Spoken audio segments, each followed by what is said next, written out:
Alors c'est vrai, Anissé, que d'habitude vous nous faites rêver. Là, vous nous inquiétez un peu, puisqu'on a appris cette nuit que Yahoo avait reconnu s'être fait pirater 500 millions de mots de passe. Déjà, comment c'est possible? Expliquez-nous. Ça paraît surprenant pour un grand spécialiste de la technologie, mais il a été victime d'un piratage en bonne et due forme. Quelqu'un s'est introduit dans son système informatique et il a volé une base de données avec tout, le nom, le prénom, la date de naissance, numéro de téléphone, adresse email de tous les utilisateurs, de 500 millions d'utilisateurs. En revanche, il rassure que les numéros de carte bancaire que possède Yahoo n'ont pas été affectés. Alors 500 millions de comptes sont concernés. C'est le plus gros piratage informatique d'une entreprise américaine. Et normalement, si vous êtes concerné, vous avez certainement reçu un petit mail qui vous dit attention. Vous n'avez pas reçu, Céline, le petit mail pas piraté, Céline Kallmann. Alors, est-ce qu'on sait qui est derrière et surtout ce qu'on fait de ces informations volées? On sent que c'est un gros enjeu, mais c'est pas très clair pour nous. On n'a que quelques pistes. On sait que le piratage a eu en 2014, donc ça date pas d'hier.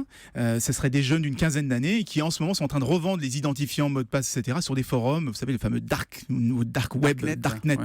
Et ce qui inquiète surtout Yahoo, c'est que ces jeunes seraient soutenus par une entité gouvernementale, laquelle, aujourd'hui, c'est le grand mystère. En tout cas, ce qui est sûr, c'est que le nombre d'attaques, de cyberattaques informatiques est en train d'exploser en ce moment. Il a fait plus 400% en 10 ans. Mais qu'est-ce qu'on risque vraiment aujourd'hui? Parce que finalement, on se dit, on se fait piquer nos noms, nos mails, machin, on se dit, c'est pas si grave. Qu'est-ce qu'on risque vraiment? Il se trouve que Yahoo, c'est quand même la messagerie principale de beaucoup de gens. Et une messagerie principale, qu'est-ce qu'on reçoit? On reçoit ses mails, évidemment. Donc, on peut demander à réinitialiser son code de carte bleue. On peut demander à réinitialiser tous ses comptes de toute sa vie privée. Donc, c'est devenu un point de départ essentiel aujourd'hui.